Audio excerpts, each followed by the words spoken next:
This happened back in 2017 when I was living in St. Petersburg, Florida. I've always been a homebody, so when my co-worker Gina, who was about 10 years younger than me, started relentlessly begging me to go out, I kept declining. She and another girl from work, Mira, were persistent, though. Then after weeks of asking, I finally gave in. I told Jenna I would join them for a night out the following weekend. As the weekend approached, Jenna came to my apartment. She wanted to leave her car there and have me drive, which immediately stressed me out. I had lived in St. Pete for years, but since I rarely left my neighborhood, I knew nothing about local nightlife. The farthest I usually drove was for miles to the nearest Walmart. If I went any further, I'd be lost without my GPS. That evening, we got into my car and headed toward Mira's apartment. When we arrived, Mira wasn't quite ready, so we went inside and waited.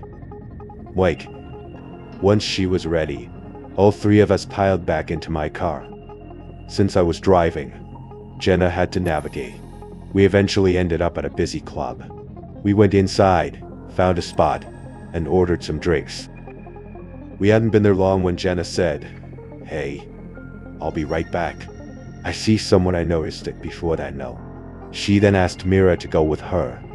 I remember feeling a sharp stab of annoyance. Why beg me to come out only to leave me alone moments later? But I waited. A few minutes later, Jenna and Mira returned smiling. "My friend bought us around," Jenna announced, handing me a glass. I trusted her. She was my coworker, so I took the drink as they did theirs. I believe Jenna's friend bought us 2 rounds each. It wasn't long after the third drink that something felt terribly wrong. The room didn't spin, but a wave of thick, unsettling dread washed over me. I turned to Jenna and insisted, "We have to go now." The next few hours are a blur. I don't remember leaving the club, but apparently we did. The first thing I recall clearly is sitting outside Mira's apartment complex, still in the driver's seat of my car. I heard Jenna and Mira talking, and whatever they said, some combination of words I can't recall to this day, instantly triggered my fight or flight response. I didn't need to understand the words. My cat knew I was in danger. I slammed the car into drive and sped away. Whatever had been slipped into my drink was powerful. I wasn't a lightweight, and I'd only consumed 3 club drinks, which are often watered down. I was driving all over St. Pete, unable to focus, simply trying to figure out how to get home, but my mind was completely scrambled. At one point, I stopped at a red light. Suddenly, 2 figures appeared at my window, and then someone was pulling my car door open. I was in total shock. My car doors automatically locked the second I put the vehicle in gear. I still have no idea how they managed to open it. 2 strange men were actively pulling the door open, and the sight snapped me out of the mental fog just enough for me to hit the gas and flee the intersection.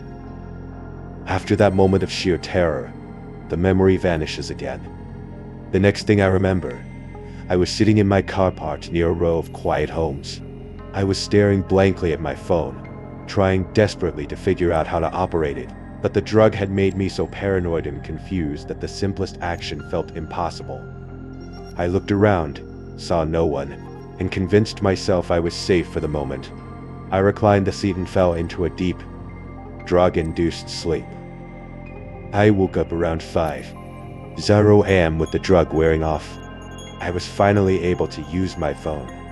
I put on the GPS and drove straight home, collapsing into bed immediately. I woke up again around 11:00 a.m. to 20 missed calls, mostly from Jenna but a few from a concerned friend. When I called Jenna back, she was frantic, demanding to know where I went. What do you mean?" I retorted. "Your friend spiked my drink, and I wasn't sticking around to find out what was going to happen next," I told her. Jenna then let slip a chilling line, "Well, the spiked drinks weren't meant for you." That casual admission was all the confirmation I needed that she was involved. She quickly told me that she would stop by later to pick up her vehicle. Before she arrived, the memory of those 2 guys opening my door returned with jarring clarity. Had it been a hallucination or was it real? I went outside to check my car, and there it was. The plastic casing of my driver's side door handle was completely missing. Whoever had been holding onto that handle when I sped away must have ripped it right off. The physical damage confirmed that the terror I felt wasn't a delusion. Someone had tried to get into my car while I was drugged, driving alone, and vulnerable. I was furious that Jenna had put me in such a predicament. I never spoke to her again. The moral of this terrifying story is simple, and it's the only reason I'm still here. Always trust your instincts. Your gut feelings are always right. I'm a teenager that lives in a lively coastal town in a small enough country. It's very popular among tourists during the summer and becomes quiet during the other seasons. The main attraction of our town is the beach that stretches a few kilometers down to these sand dunes that are great for a scenic walk. The hills within are easy to get lost in, but at the same time easy to make your way out of. As if you walk a kilometer in any direction, you're sure to be back on the beach or on the path that leads back to a car park. The walk from this car park is around 15 to 20 minutes, provided you make good pace, so you're never truly isolated there during the day. You'll always see families with young kids taking a stroll down there, or somebody walking the dog. My point here is that the dunes are known to be safe during the day, and if you get lost in them, you shouldn't panic. This story takes place a few weeks after school started back up, so town is quieter and the evenings grow darker. My friends and I are part of the local scout group.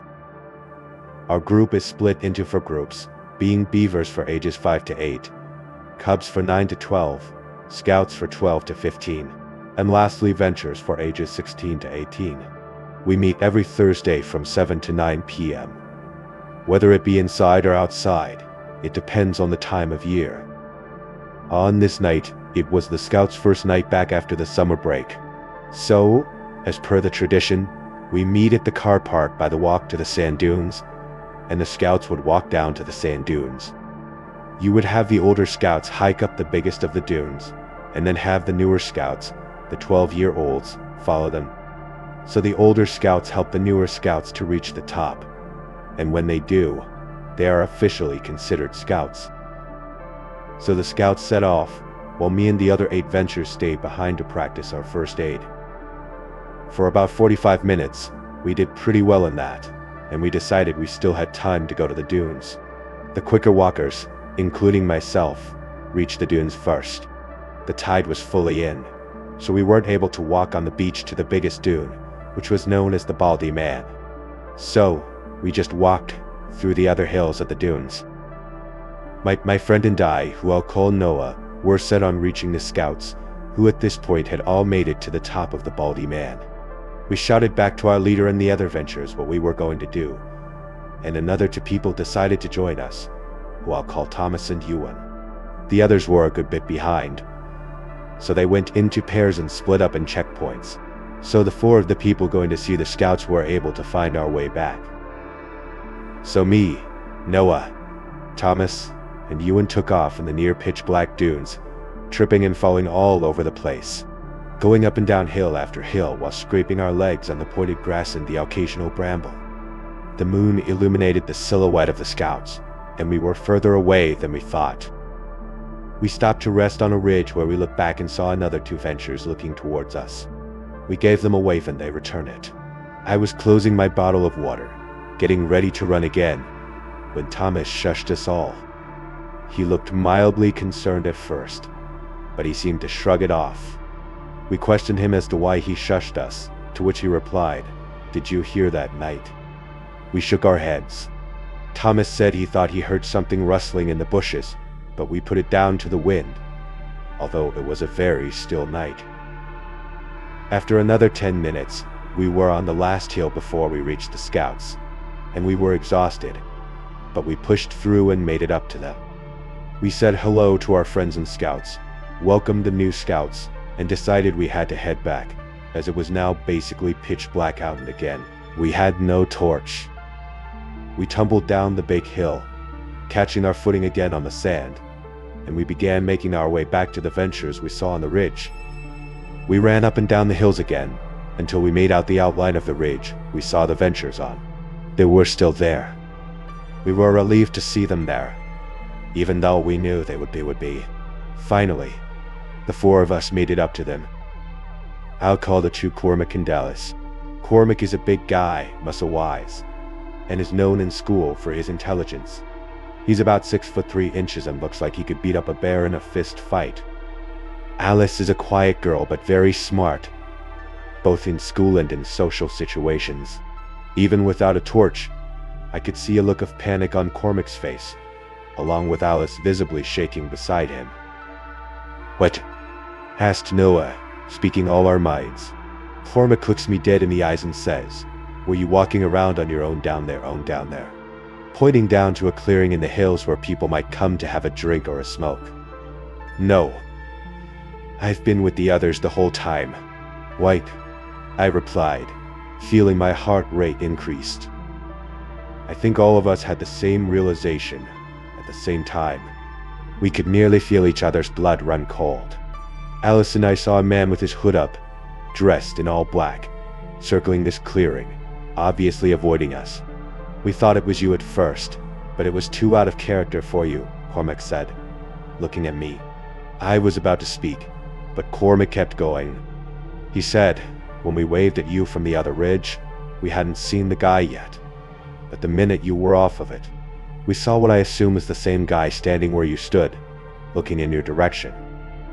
It hit me then, and I had a constant shiver running through me. Thomas must have heard him moving around when we were up there. We were being followed.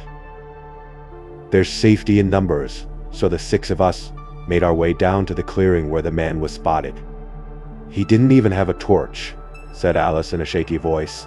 Cormac and Dallas rushed toward the scouts to warn their leaders about the situation, while the other four of us stayed back and kept watch in the clearing. Cormac and Dallas came back quickly after warning the scouts. It was oddly quiet now. We were terrified that this man dressed in all black, without a torch, circling the place, and, most scary of all, alone in the pitch-black dunes. Was gonna jump out and attack. Luckily, that never happened. We hurried back to the car park, finding the last three ventures along with our leader on the way back, notifying them of the situation. We were nearly out of the dunes when one of the younger scouts let out a scream, which prompted all the others to run. Noah and I, leading the walk back, were the ones who rushed to the kid first. The poor child was in tears, and when we asked him what happened, he pointed to my left. White. There he was, the same man standing on a ridge just looking at us. Noah told everyone to run, as he said he saw a knife in the man's hand. The ventures all carried the slower children back to the car park, which was safe, as far as we assumed. I never saw the man's face, nor do I plan on finding out who it was.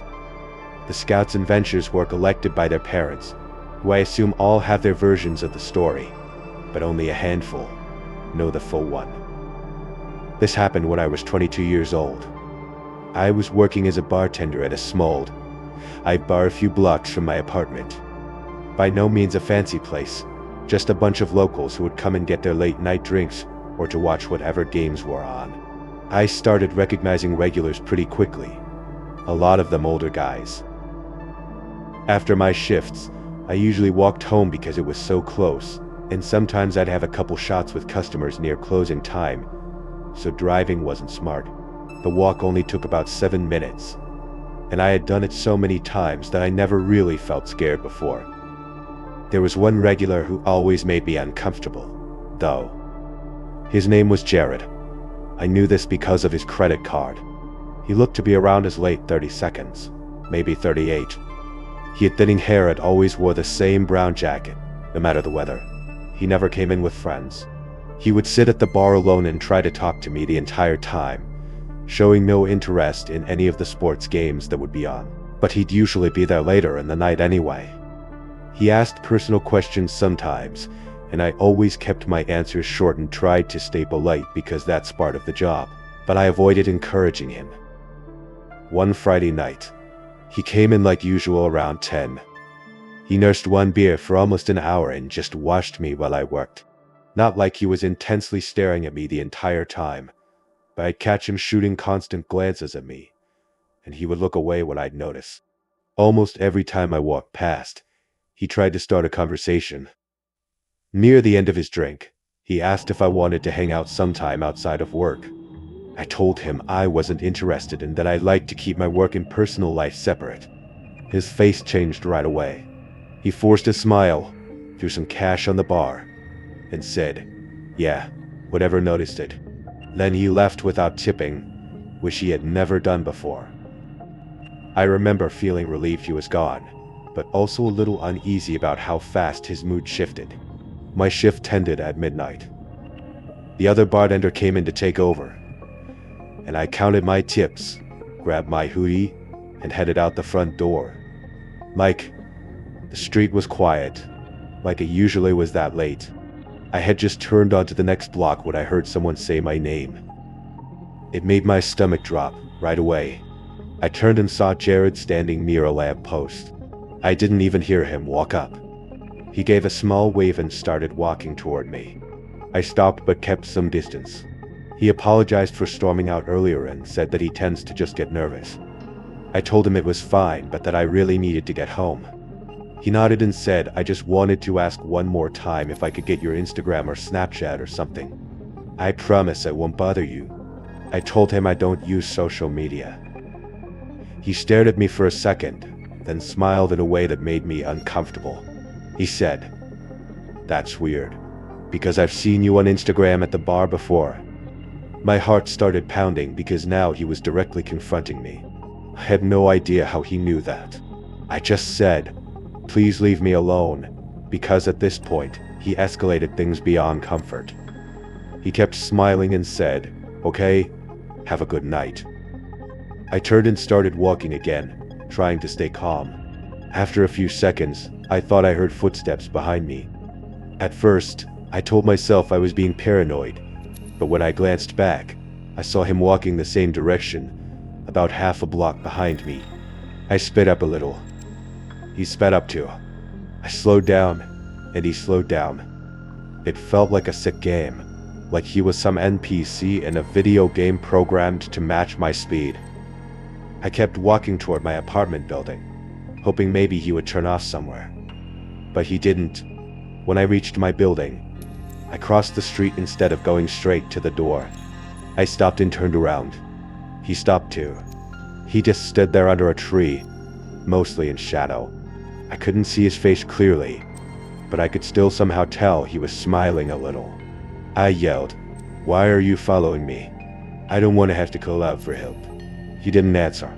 He just stood there stiffly. I blurted out, "My boyfriend lives with me. I'm going inside to get him right now." But I lived alone. I turned and hurried to the front door of my building. I hurried and punched in the code for the building. The door buzzed and unlocked for a few seconds. Right as I pulled it open, I heard fast footsteps behind me. I looked back and saw Jared running toward the building. I ran inside and let the door slam shut behind me. I didn't wait to see if it latched fully. I just ran up the stairs to the second floor. Wait. My apartment was at the end of the hall. I could hear the main door downstairs push open aggressively, and then footsteps hitting the stairs hard and fast. He made it in. I fumbled with my keys at the door, almost dropping them. I could hear him getting closer, his shoes slamming against each step. I finally got the key in the lock and threw myself inside, slamming the door and locking it just as he reached the hallway. A second later, his whole body smashed into my door. The impact literally shook the whole door and wall. I screamed and backed away, grabbing my phone. He hit the door again harder, this time like he was trying to break it down. Then I heard another door open in the hallway and a man's voice yell, "What the hell are you doing?" The banging stopped. There was silence for a second, then footsteps quickly moving away. I looked through the peephole and saw my neighbor, an older guy who lived across from me. He was standing in the hall looking confused and angry. Jared was already halfway down the stairs, not saying a word. My neighbor knocked gently and asked if I was okay. I opened the door crack, shaking and crying. I told him everything while he stayed in the hallway with me. He said he had heard the banging and thought someone was trying to break in. I called the police and they came that night and took everything very seriously. I gave them Jared's name from his credit card at the bar, and the building owner pulled the camera footage that showed him running in after me. My boss gave them the bar footage, too. The next day, an officer called me and told me they had identified him as Jared Perez and that detectives were sending the case to the prosecutor. It would be treated as stalking an unlawful entry because he chased me into the building and tried to force my apartment door open. Hearing those words made everything feel even more real, but also a slight bit reassuring. I went to the courthouse the next day and filed for a restraining order. I had to tell a judge everything that happened, and they looked at the police report and the security video. The judge approved a temporary restraining order right away, and police served him with it soon after. I was told the prosecutor was moving forward with charges related to him trying to break into my apartment. I still worked at the bar for a while after that, but I stopped walking home alone at night. Even with the court order and the charges, I felt scared every time I came back to my building. I would check over my shoulder the whole walk and rush inside as fast as I could. Nothing like that ever happened again, but I never forgot this incident. I've been a canine handler for almost 9 years. My partner is a 4-year-old German Shepherd named Drex. He's trained in tracking and narcotics detection, and he's solid. He doesn't spook easily. I've taken him into warehouses, abandoned houses, woods at night, and he's always steady. That's why what happened that night stuck with me. We were called in to assist patrol on a house search after a foot pursuit in the area. Officers had attempted to stop a male suspect a few blocks away and he ran. They chased him through backyards and lost sight of him near this property. A side gate to the yard was found open, and the back door of the house was unlocked. Neighbors had also reported hearing a struggle in the backyard, which added to the urgency. Patrol swept the first floor, but weren't comfortable calling it safe. They believed the suspect may have forced his way inside and could still be hiding somewhere in the house. Rex and I arrived about 20 minutes later. The house was a 2-story place in a quiet subdivision.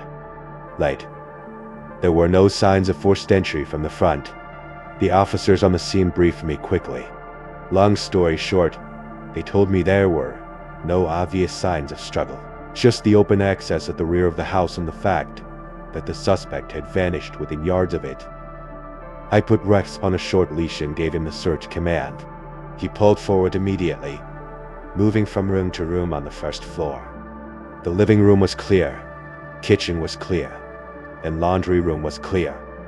So, we moved upstairs. Up. There was a narrow hallway with 3 bedrooms and the bathrooms. There was no fresh air up there, no drafts. All the windows seemed to be closed, as to be expected as the neighbor reported that the owners of this house were not in town. Rex and I went into the first bedroom, then the second bedroom. Then he pulled toward the bathroom at the end of the hall. I examined the little bathroom and overall it seemed clean. Nothing was out of place in any of the rooms. Rex sniffed around the room, the edge of the vanity, the floor, then he froze. His ears went forward and his body stiffened up. He started growling, looking outside the bathroom door. His growls then turned to barks. He was staring out into the hallway, growling and barking at something out there. I stepped backwards out of the bathroom with him. "White," I said quietly. Rex was locked onto something down the hallway at the very end, near the last bedroom door. I saw what he was barking at. This figure standing there. This tall, dark, completely still figure. And it didn't look like any of the officers downstairs. They also would have in some way announced their presence to me. I identified myself as police and that there was a canine with me, but there was no response to this. Then I just flat out asked, "Who is that?" Still no response. Rex was pulling in the opposite direction, something I'd never seen him do before. He didn't want to go down the hall. Then the figure turned and walked into the bedroom at the end of the hall. I knew every officer on scene.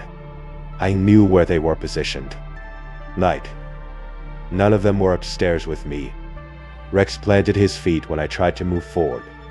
He pulled backwards hard. He did not want to go down that hallway. I drew my weapon and said over the radio that I have possibly located the suspect at the end bedroom. Start making your way up. I pulled Rex forward and he resisted the entire way. He kept looking at me like he didn't understand why I was making him go. When we reached the bedroom doorway, he refused to cross with me. I stepped into the room first with my gun raised, but it was empty, like completely empty. Just the bed against the wall and a dresser across from it. I waited for the others to get up there before fully entering the room. And when we finally entered, there was no one standing in there or hiding under the bed. The window was closed and even the closet was empty. There was no kind of attic hatch or crawl space door. Rex stayed in the hallway. He wouldn't step foot into the room. I expected the others to doubt me, but they saw X in the way he was acting. One of them tried coaxing him into the room. He refused. We searched every inch of that bedroom. We checked the walls for false panels. We checked the bathroom again. We checked the other bedroom. There was not a single trapdoor anywhere. If it weren't for Rex, I feel like I'd have gone crazy. After about 20 minutes, I told the others I had to take Rex out of there. But before we left, he kept glancing back down the hall at that bedroom. As soon as we stepped outside into the night air, he relaxed slightly. When he was in his crate, he curled up immediately. But he didn't look at me the way he usually does after a search. Patrol wrapped up not long after. I've replayed that moment 1,000 times in my head. I think I believe it was a real person. The suspect even. But I don't know how they escaped that room or why Rex behaved that way. Maybe more suspicious people than me will say what Rex and I saw was a ghost. Rex has never reacted like that before or since. He's tracked armed suspects without hesitation and entered a lot more stressful environments than that house. But that room, he wouldn't step inside. I trust that dog more than I trust my own instincts. Just about everyone in my department has at least one unexplained night call, and this one was mine. When I turned 21, I joined the police force in a remote town that I won't name. The department needed new officers, and I was a young father who needed money, so the timing was perfect.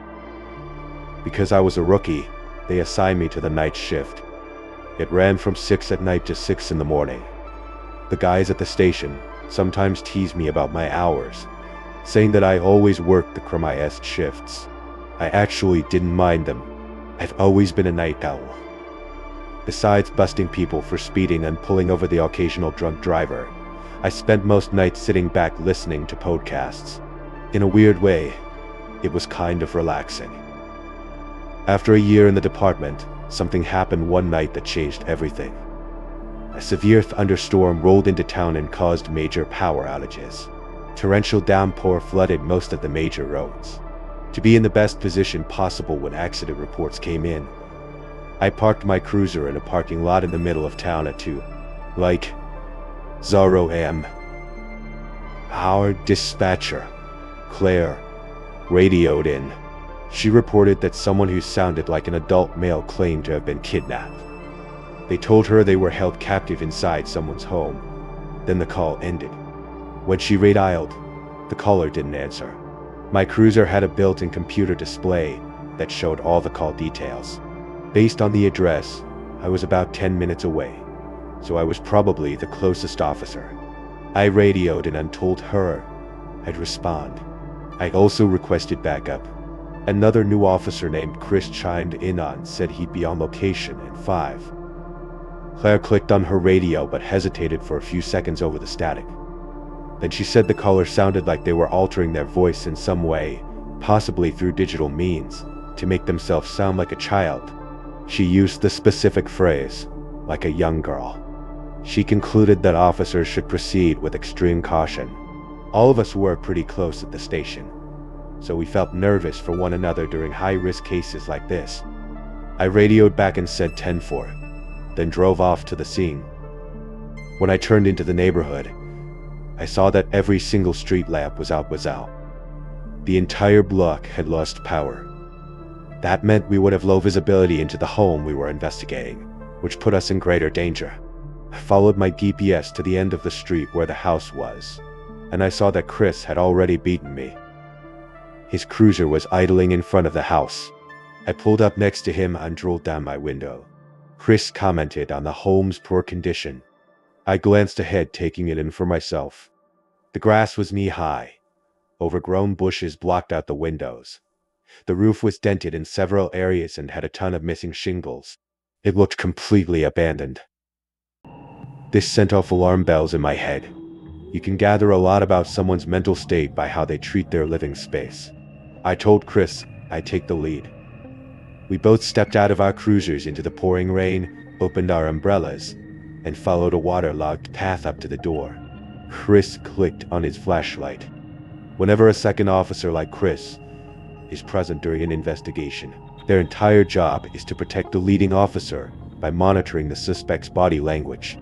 If the suspect makes a move on the cop that's interrogating them, they neutralize the threat.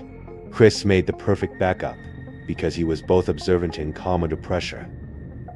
This allowed me to focus solely on the suspect's story and if I was hearing the truth.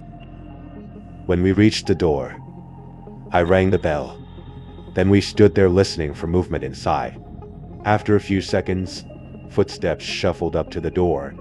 Then they paused.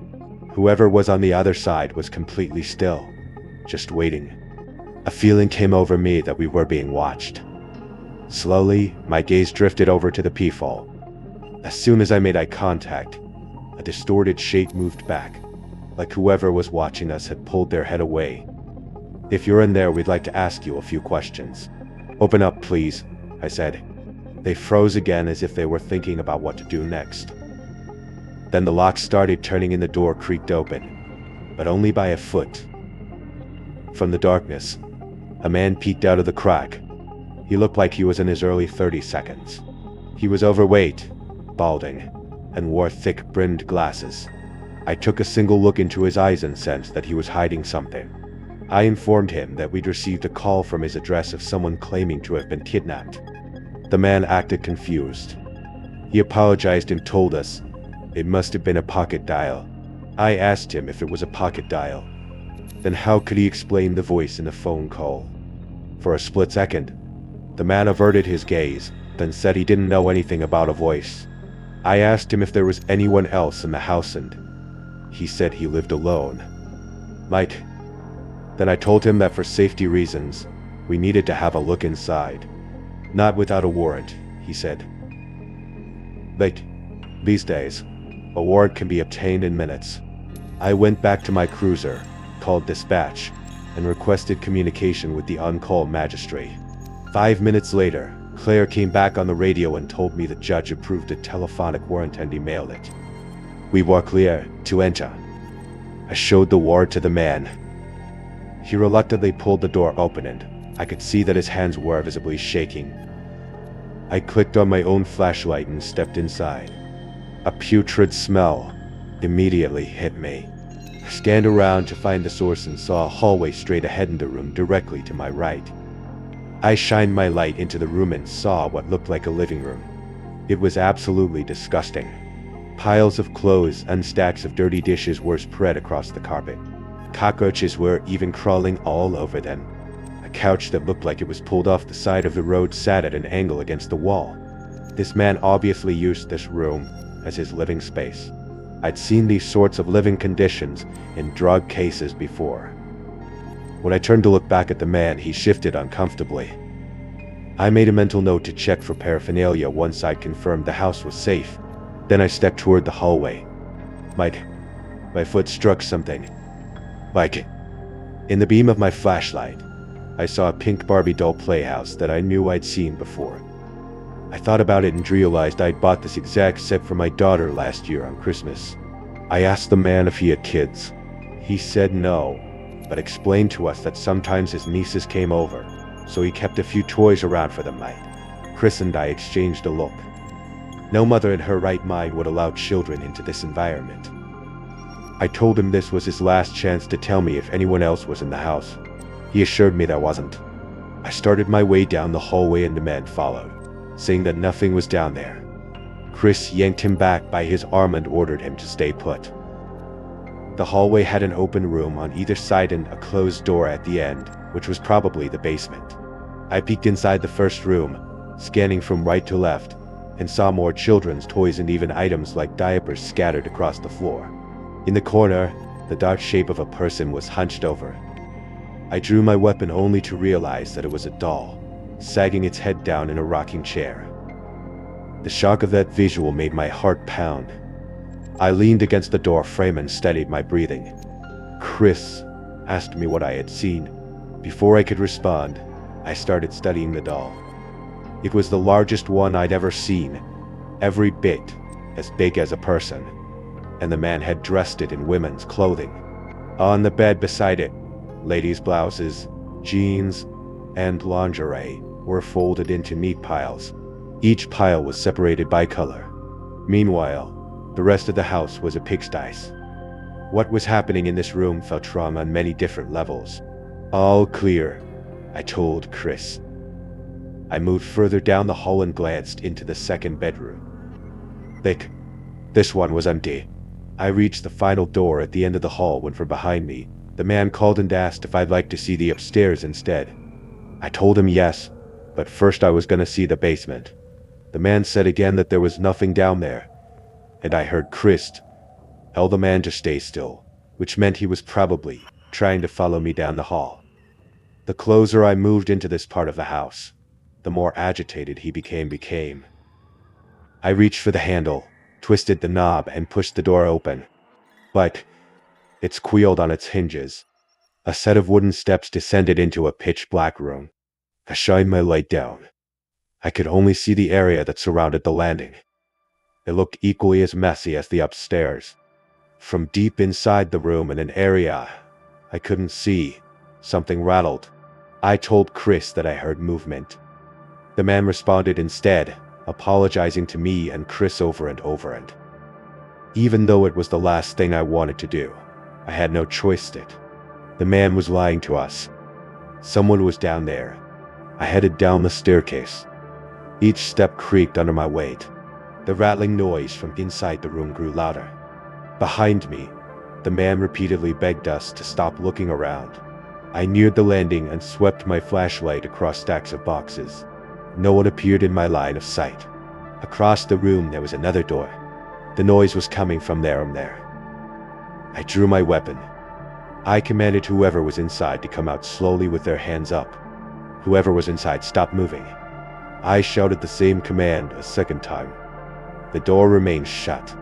I crossed the room, sliding between boxes and old furniture that blocked the way. My sights were trained on the door. When I stood within several feet, I paused, listening. Whoever was inside also remained perfectly still. My anxiety ticked up with each second. So many things could go wrong in this situation. I moved to the side of the door frame in case they were armed and tried to fire through the door.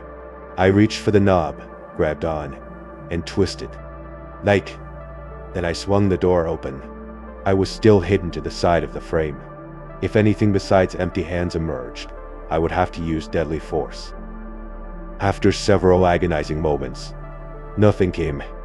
I said a quick prayer, then aimed my weapon right into the room. What I saw I can't go into detail on, but basically this is what happened. A man in his mid-40s was being held captive in that basement. He was a father of 3 and a respected member of the community. Months after he went missing, everyone, including his family, assumed he was dead. After 2 years in captivity, he finally got the chance to escape.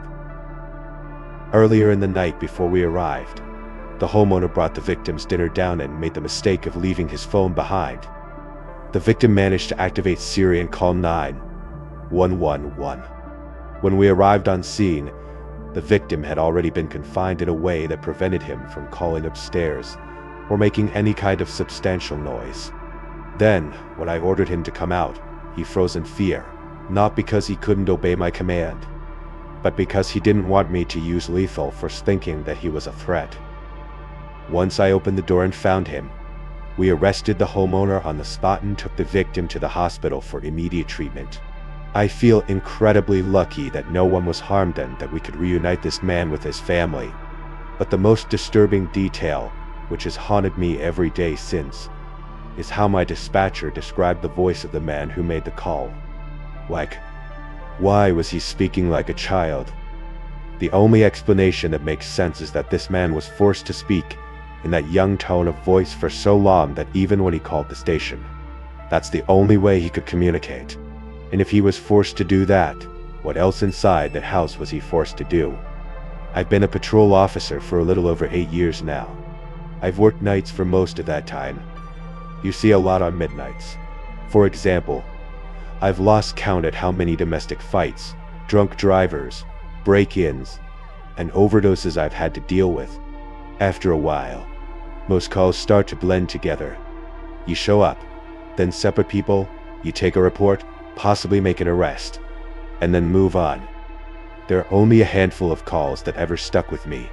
This is one of them. It happened in late October a few years back, around 2:40 in the morning. Dispatch told me out for a 911 hang-up. The caller had reported hearing a woman screaming from inside the house next door. The address was on a quiet residential street, one that most people are familiar with, lined with single-family homes in a decent neighborhood. Nothing that generated a lot of police activity. The caller said the screaming had stopped by the time she dialed 911, but she was sure that she heard someone yelling for help. I was only about 5 minutes away. When I pulled up, the street was dead silent. Most of the houses had their lights off at this time, of course. A light rain had started to fall, just enough to make the pavement shine under the streetlight. The house in question was a 2-story place with a small front porch. There were no lights on inside that I could see from the street. I parked a few houses down and approached on foot. As I got closer, I noticed the front door was slightly cracked open. That immediately raised my guard, because it confirmed some validity to what this woman had reported. I radioed dispatch and advised I was on scene and had an open door.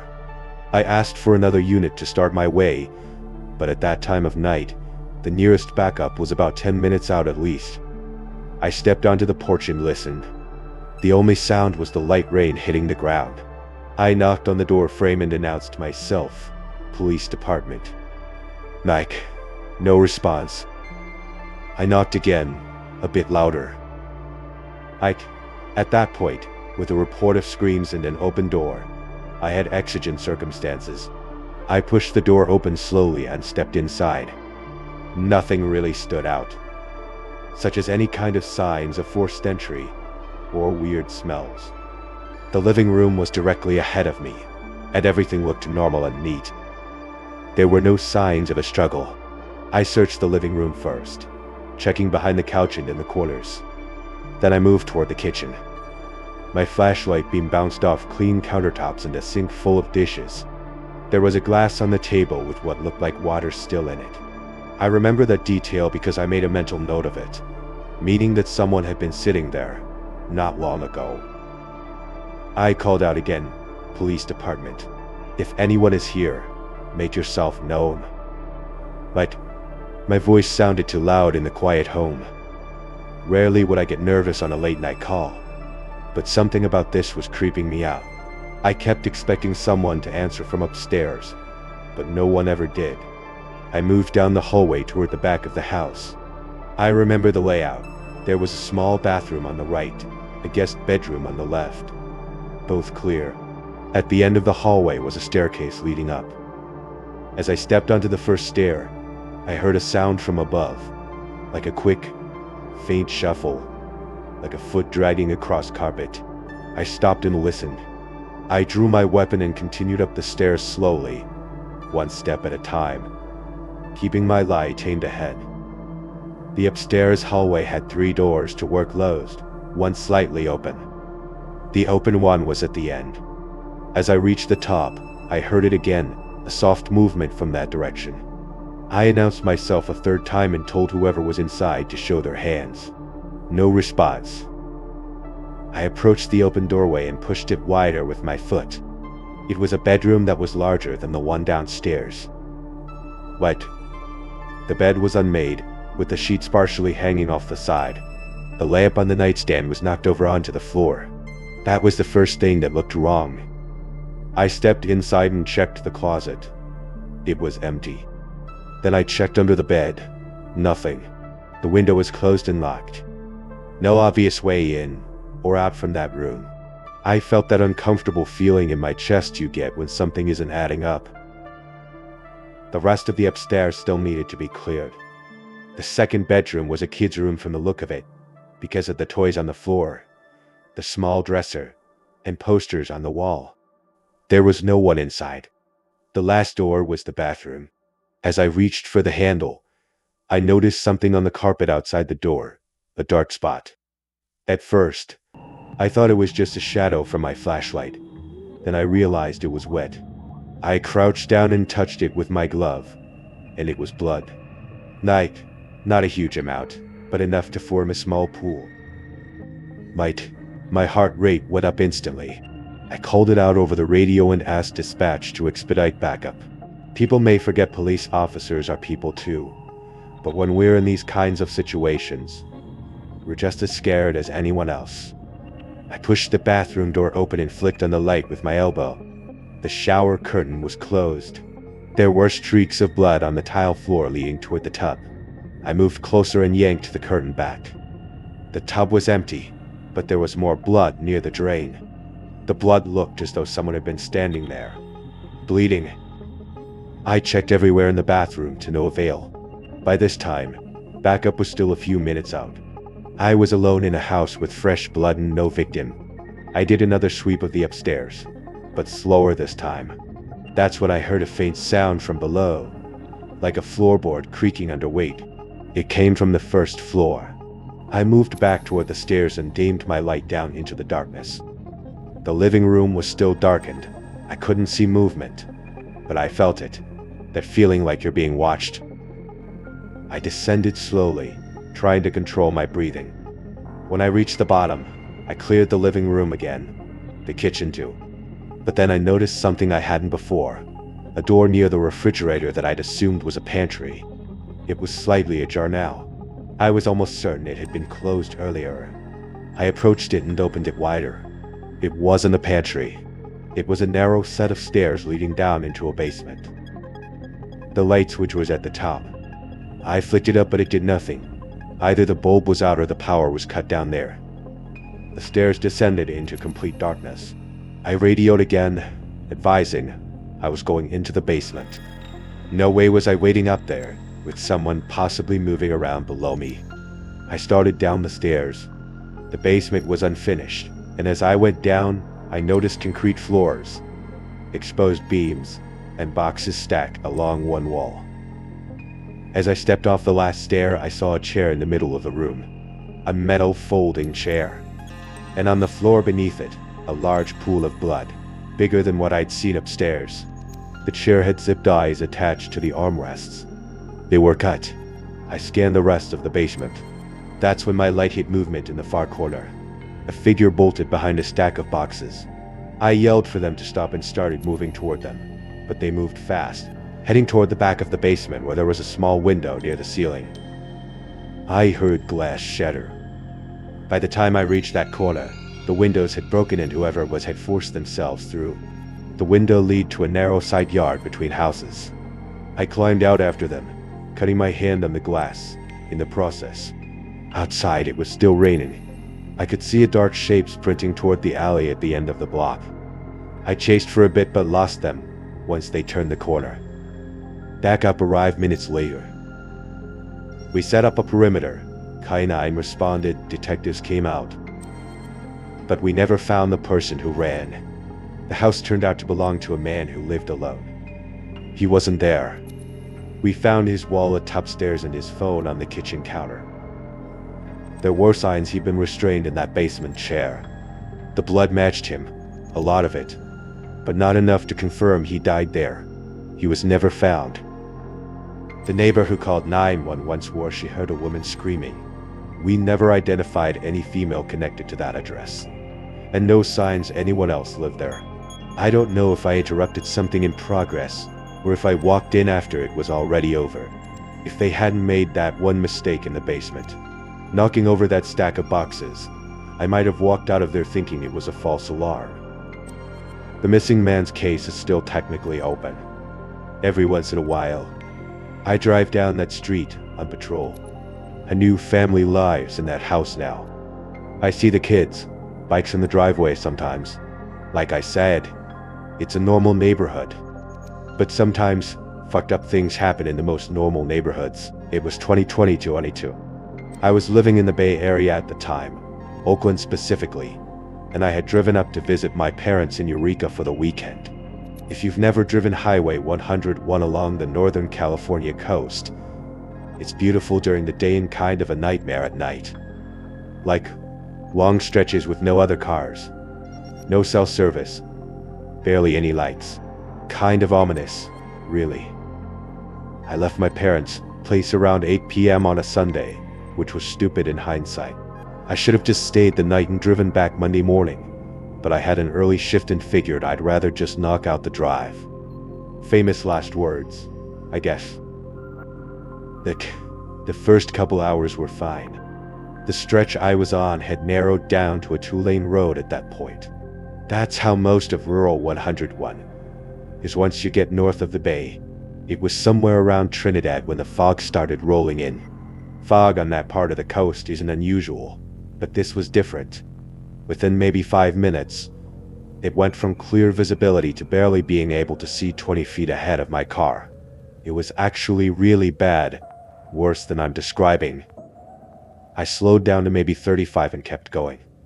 The smart thing would have been to pull off and wait it out, but there's really not a lot of places to stop on that stretch, and honestly, I just wanted to get home. I figured if I took it slow, I'd be fine.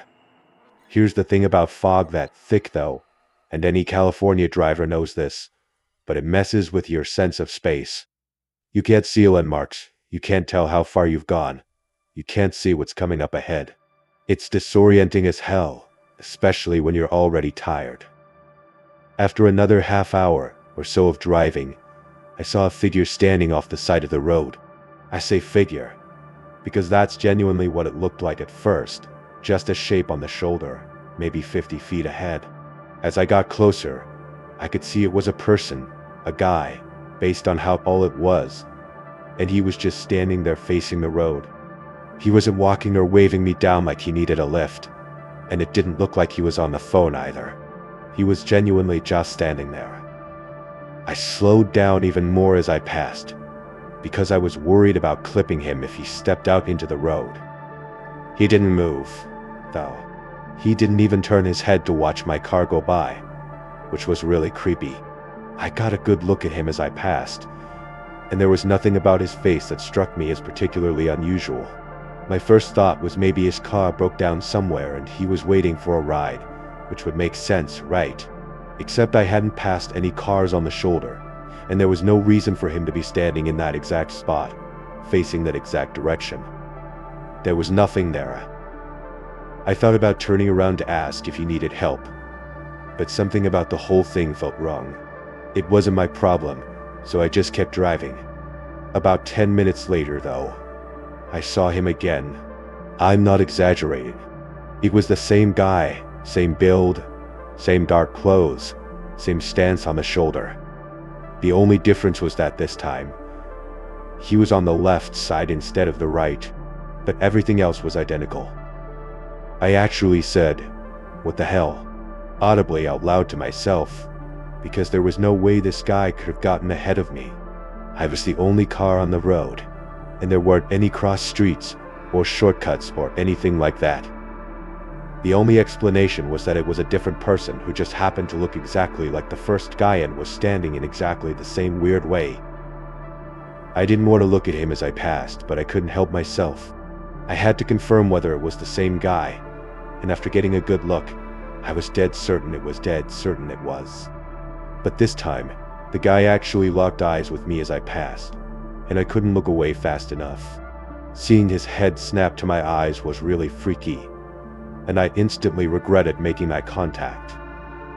I sped up a little, not a lot, because the fog was still thickened. I wasn't trying to drive off the road, but I sped up enough that I was pushing 45. I wanted distance between me and whatever the hell was going on back there. The fog got even worse after that, though. I could barely see the center line at that point, so I really had no choice but to slow back down. I was having trouble thinking straight, which I attributed to the mixed effect of how tired I was, how hard it was to drive, and what I had just seen. I kept trying to rationalize it, but I couldn't. My train of thought was interrupted though, because not 3 minutes later, my headlights exposed something ahead. Wait. There was another person up there, only this time, he was standing in the middle of the road. I had no choice but to stop, which is exactly what I did. This time, he was wearing a hood that was covering his face, so I couldn't see what exactly he looked like, but I had a feeling it was the same guy. He once again didn't move, which is when I started really getting scared. We were at a standstill, and even though I couldn't see his face, I could feel him looking at me. I didn't know what to do. I flashed my brights at him a few times, trying to get him to move out of the way, or at the very least react, but he didn't. I put the car in reverse, and when I looked in my rearview mirror, I nearly died. There was someone behind me. There was a person back there, creeping towards my car. I yelled, "Holy shit," and put the car back in Dodge reverse. I was boxed in, but I didn't care. There was an actual threat on my life now. I pulled hard to the right, crossing into the opposite lane to get around the guy blocking the road ahead. The guy didn't move, and I thought I was in the clear, but then something hit my car from behind. It wasn't just a light tap. It was violent. The whole back end of my car jolted to the right, and I heard this awful crunching sound, like metal on metal. I maintained control of the car and kept driving, thinking I had gotten into an accident with another car. But when I checked my mirrors, there was nothing behind me. Nothing at all. Not even those people. As if the situation wasn't already freaky enough, that made it so much worse. I wasn't waiting, though. I sped off as fast as I was comfortable going with how heavy the fog was. By the time I hit the 101 interchange, I could actually see again, and for the first time, I felt my brain starting to relax. But the more I calmed down, the more I thought about what happened. And this might sound surprising, but I genuinely concluded that I hallucinated everything. Here's the thing, I had been driving for almost 4 hours at that point. I was exhausted. I had been staring into fog for God knows how long, barely able to see anything, completely alone on a dark highway. So, an extremely vivid hallucination didn't seem that far-fetched to me. Why it was so oddly specific was beyond me. But there was no other explanation for me having seen those people or having felt a wreck that didn't actually happen. By the time I made it home, I was just ready to sleep the whole thing off and try to forget about it. But then, I walked around to the back of my car. The rear bumper was destroyed. There was a massive dent running almost the entire width of it, which meant whatever hit me had hit me way harder than I thought. It also meant that I actually had been hit, meaning I hadn't hallucinated anything. I stared at the dent for like 5 minutes. There wasn't any paint transfer, which there definitely would have been if I had been hit by another car. But if it wasn't another car that had hit me, I had no idea what could have caused such considerable damage. I did end up calling the cops to report what I saw, but it was more so just to get the info out there. I've thought about that night a lot over the past 4 years. I've gone through every possible explanation I could think of. What I've accepted is that I hallucinated the figures, and in my panicked attempt to drive off, I hit a guardrail post or a mile marker or something like that. Like, the thing that gets me is this, though I can accept a hallucination, but for me to hallucinate one thing, the figures, while actually experiencing the other, the crash, is something I have trouble accepting. The fact that there was actually damage to my car has always made me think there was something more malicious going on that night. Like, this happened this past spring break, so we're talking only a few weeks ago. I'm still in college, I'm a senior now. And I went back to my hometown for the week like I always do. The problem with going home though, is that there's genuinely nothing to do there. I grew up in one of those suburban towns that's technically close to a city, but doesn't have any of the benefits of actually being in one, meaning no bars or nightlife or anything really within walking distance. When I'm at school, I've always got something going on, but back at home, it's a ghost town. The other issue is that none of my hometown friends have the same spring break schedule as me. I've got maybe 4 or 5 people I still keep in touch with from high school, and every single one of them was either still in class or already had their spring break earlier in March. So, I was looking at a full week of doing nothing, which I really wasn't thrilled about. I should probably also mention that I've been trying to cut back on some stuff lately, nicotine and alcohol, mainly.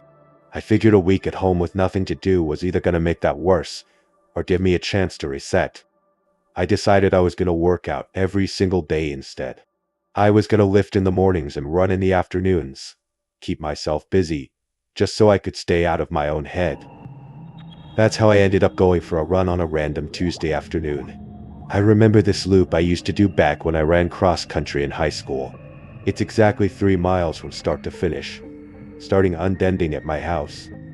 The route takes me through my neighborhood for maybe a quarter mile, then cuts into this wooded trail that winds through a small patch of forest before spitting you back out onto the street about a block from home. I've probably run that loop 1,000 times between freshman and senior year.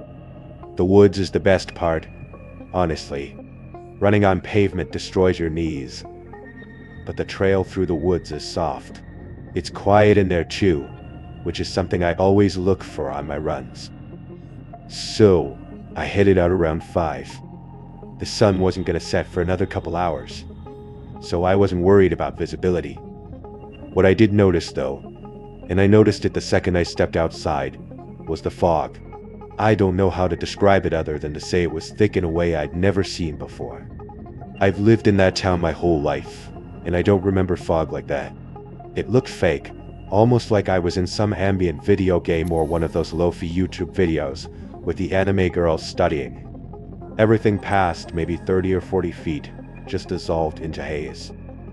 I thought about skipping the run, but I talked myself out of it.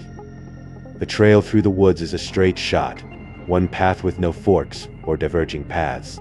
I've been through there so many times I could probably do it blindfolded. Getting lost wasn't even a possibility. I had my Garmin watch on, so I could track my pace and distance. I started my workout, did the quarter mile through the neighborhood, and entered the woods. The fog was even thicker in there, which made sense since the trees blocked out a lot of the remaining daylight. I couldn't see more than 15 or 20 feet ahead of me, but the trail is easy to follow. For the first mile and a half, everything was normal. I was running a little slower than usual because of the visibility, but it wasn't too bad. I remember checking my watch around the mile mark, then again at a mile and a half. The issue started around the 2.5 mile mark. At that point in the loop, I should have been approaching the end of the trail. The path curves to the left, you go up a small hill, and then you're out, back on pavement. I know that section by heart. Hell, I know every section by heart. I've literally run that loop hundreds of times. But when I looked down at my watch and saw 2.5 miles, I was still deep in the woods. I figured my watch was just being weird. It was at least 4 years old at that point, so I assumed its GPS signal was getting interrupted by the dense tree coverage, or something. The fog could have been messing with it too. These seemed like reasonable enough explanations though, so I just kept running, assuming I wasn't as far along the trail as I thought. But then I passed 3 miles, which was when I knew something was up. 3 miles is the entire loop. Right. At 3 miles, I should have been standing either in my driveway or on the street. Instead, I was still surrounded by trees on both sides, still running on the same dirt path, with no indication that I was anywhere close to getting out. So, I stopped. I'm not a paranoid person, and I'm not superstitious either. There must have been some rational explanation for what was going on. I caught my breath and tried to think, but I genuinely could not figure out what was going on. There was only one trail, which I knew for a fact. There weren't any forks, branches, or alternate paths. The only way I could have gotten lost in there was if I had physically left the path and waded through the brush and undergrowth, which I definitely hadn't done. I checked my watch, Again, 3. Like, 1 miles. The number kept ticking up, even though I was standing still, which told me the GPS was definitely having issues. That was the only part of the whole thing that made any sense. I didn't really have a choice at that point. I could either keep running forward and hope I eventually hit the exit, or I could turn around and retrace my steps. The second option seemed smarter. If I just ran back the way I came, I'd eventually get to the trailhead where I started, and from there, I knew exactly how to get home. So, that's what I did. I turned around and started running back. The fog had gotten worse. I didn't know how that was even possible, but it had. I had to slow my pace just to make sure I didn't run off the trail by accident. After about a mile of running, so about 4 total miles at that point, I heard something. Like I said earlier, it's usually dead quiet in the woods, which I suspect is the case because it's too small for a lot of animals to inhabit. So, hearing a sound out, there was something my brain wasn't prepared for. But the sound itself was so much worse. It was something I'd never heard before. The closest I can get to describing it is a moan, but that's not quite right. It was lower than a moan, more like a drone, and it fluctuated. It would swell up, then dip back down, then swell up again, almost like a siren, but human. I can't overstate how wrong it sounded. It wasn't someone calling for help, and it didn't really sound like someone in pain either. It was just a sustained, wavering noise that didn't seem to have any purpose. I started running faster, but you have to remember that I had been running for over 4 miles at that point. I could only go so fast, and the exhaustion only made the situation that much more terrifying. Running faster only tired me out more, and the more tired I got, the more scared I got. The sound didn't stop no matter how fast I ran. Whoever or whatever was out there was matching my speed. Every time I glanced over my shoulder, and I did multiple times, I couldn't see anything. There was just fog back there. I ran with the sound following me for what felt like forever. I had no other choice. It was the scariest moment of my life. After an eternity of running, I finally made it out of the woods. I ran into the street and nearly threw up out of exhaustion. The fog was still impossibly thick, even outside the woods. I turned around and looked back into the woods. To my horror, there was something standing right in the middle of the trail, just a little ways beyond the trailhead. I say something because I don't know what else to call it. It was just a shape, this dark mass of a silhouette. It was way taller than me, and I'm 6'1". This thing had to be 7 feet tall, at least. It wasn't moving closer or further away from me. It just watched me. I could feel it. If it weren't for the fact that it was gently swaying back and forth, I would have questioned whether I was looking at a tree or something. The droning sound had stopped, but I wasn't giving it another thought. I turned and ran home without looking back. That was a few weeks ago now. I'm back at school at this point, but I haven't been able to think about that night. I can't get that image of what I saw in the fog out of my head. That black mass and that god-awful sound. I told my parents about what I saw, obviously, and they both seemed convinced that it was just a tall person trying to scare me or potentially attack me, which I guess is possible, but I don't believe that. How were they able to make that noise while running to keep up with me? Impossible. And how tall they were, too. I don't know what was in those woods that night, and I probably never will. This happened about 6 years ago, late September. My buddy Edwin and I had been talking about kayaking Willapa Bay for probably 2 years at that point, and we finally locked in a weekend to actually do it. If you're not familiar with the area, Willapa Bay is this massive tidal estuary on the Washington coast, something like 25 miles long. It's mostly oyster farms and wildlife refuge, and on a clear day, it's honestly one of the most peaceful places I've ever been. The weekend we picked was not a clear day. Neither of us were amateurs. We've both been kayaking since we were kids, and Edwin actually worked as a guide for a few summers during college. We knew what we were doing. That's important context for what I'm about to tell you, because I don't want anyone thinking we were just a couple of idiots who got spooked because we didn't know how water and fog work. Right. We launched early Saturday morning from a put-in spot near Nakota. The fog was really thick, but we figured it would burn off by mid-morning like it usually does on the coast. We had a GPS, a compass, and everything. The plan was to paddle out toward Long Island, maybe do some bird watching, have lunch on one of the sandbars, and head back before the afternoon tide shift. The first hour or so was fine. The fog muffled everything in that way coastal fog does. You feel like you're paddling through cotton, and everything is really quiet. We couldn't see more than maybe 40 feet in any direction, but we were staying close together and checking our bearing every few minutes. Like, no big deal. It was probably around 9. Like, 0 am when I first heard something. It was a splashing sound. At first, I thought it was Edwin. We were paddling in loose tandem formation, him about 15 feet to my left, and I figured he just adjusted his stroke or something. But when I glanced over, his paddle was resting across his kayak. He asked if I heard that too, and I nodded my head yes. We both stopped paddling and just drifted there for a second, listening. It was the sound of oars, not paddles, which I say specifically because oars and paddles make distinct sounds. We were using paddles. You'd only use oars if you were on a different kind of boat, but it was definitely someone rowing a boat, and it didn't sound too far away from us either, maybe 100 feet somewhere off to the right. Edwin said it was probably just someone else out there on the water, which seemed reasonable enough. There were other kayakers who used the bay, and occasionally you would see fishermen in small boats checking crab pots. The fog was thick enough that we couldn't see them, but sound travels strangely over water, especially in fog.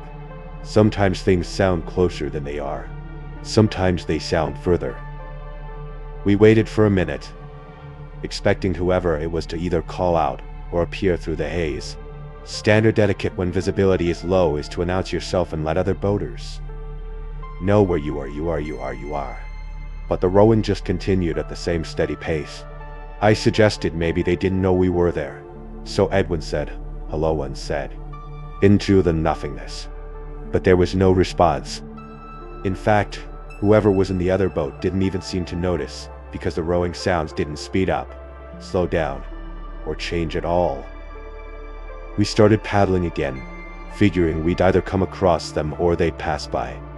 But here's the thing, and I know this sounds paranoid, but over the next 20 minutes, that rowing sound never got any closer or further away.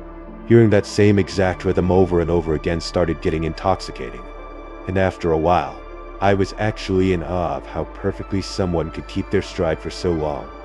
But as time went past, I only got more and more freaked out. It was an unsettling situation, to say the least. Edwin and I really weren't talking much anymore, but I knew he felt the same way. At one point, we shifted our course slightly east, trying to angle toward the shore, and for a split second, the fog thinned out just enough for me to see a small rowboat sitting in the water. I could see the shape of someone at the oars, so I knew there was a person in it. But then the fog closed back in, and they were out of sight again. The whole glimpse lasted maybe 3 seconds. I asked Edwin if he'd seen it, and he said yes. At that point, I wanted to leave. Something about the whole situation was making me deeply uncomfortable, and I couldn't even fully articulate why. It's not like we'd seen anything threatening. It was just some guy rowing a boat. But the way he refused to identify himself or even acknowledge our presence, and the way he seemed to be following us, was just so creepy. I started heading for the shore, hoping Edwin would follow my lead, and he did. The problem was the fog. Even with the GPS, navigating the bay in low visibility isn't straightforward. Like there's sandbars that shift with the tides, shallow channels you can get stuck in, all sorts of nasty stuff. Like we knew roughly where we were.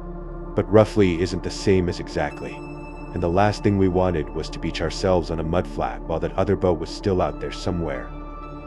We paddled southeast, moving as quickly as we could without exhausting ourselves.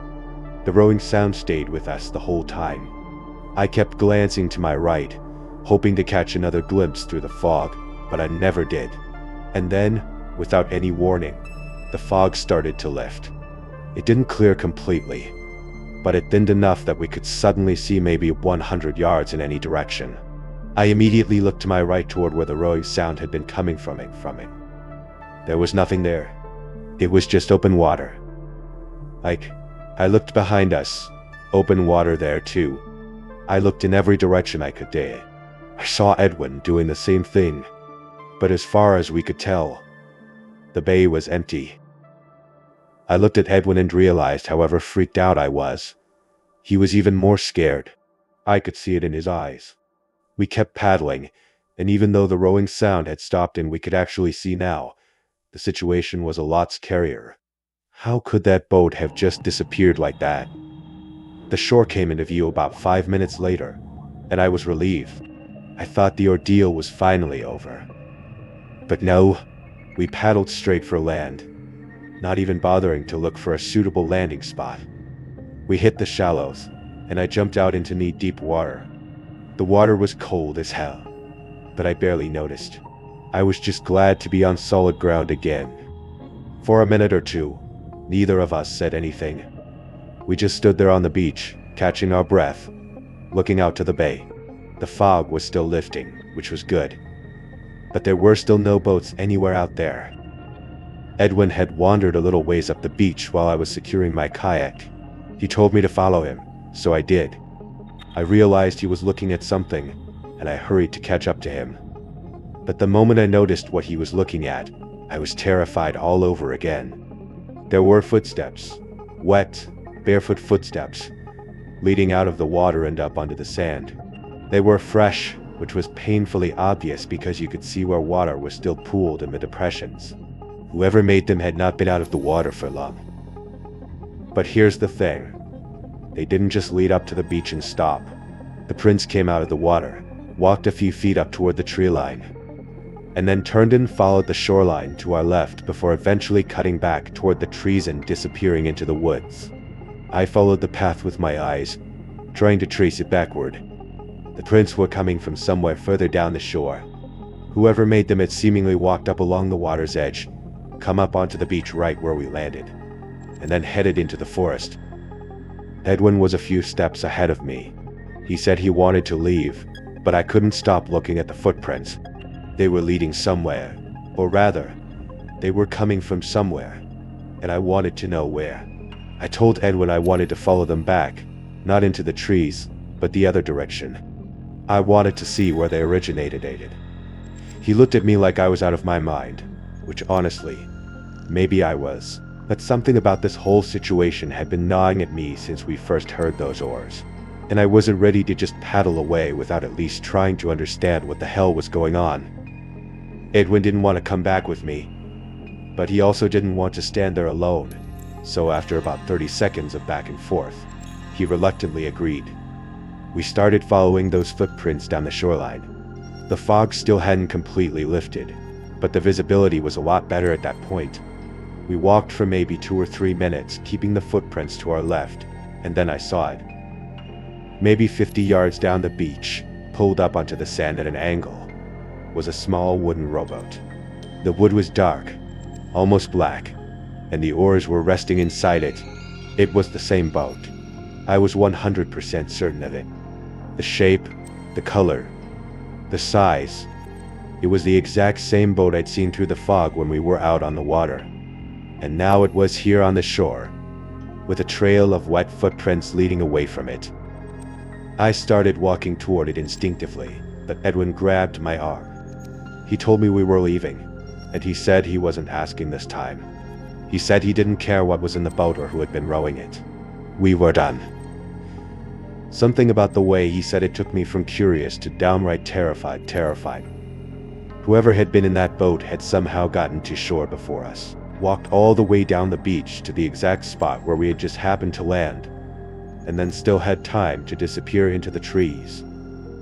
We turned around and started heading back toward the kayaks. Edwin was practically sprinting at that point, and seeing him run only freaked me out even more. We got to our kayaks, shoved them back into the water, and paddled out of there as fast as we could. And that was that. I thought about that morning a lot over the past 6 years. I've gone through every possible explanation I could think of. The best case scenario is that we were just victims of some elaborate prank, but I think that's somewhat far-fetched. Here's what I keep coming back to. We were on the water for over 2 hours. We paddled in multiple directions, changed course several times, and eventually made a beeline for shore when the fog started lifting. Whoever was in that rowboat would have had to get to land before us in a slower vessel, no less, walk all the way down the shoreline to the exact spot where we ended up landing, and then disappear into the trees, all before we even hit the beach.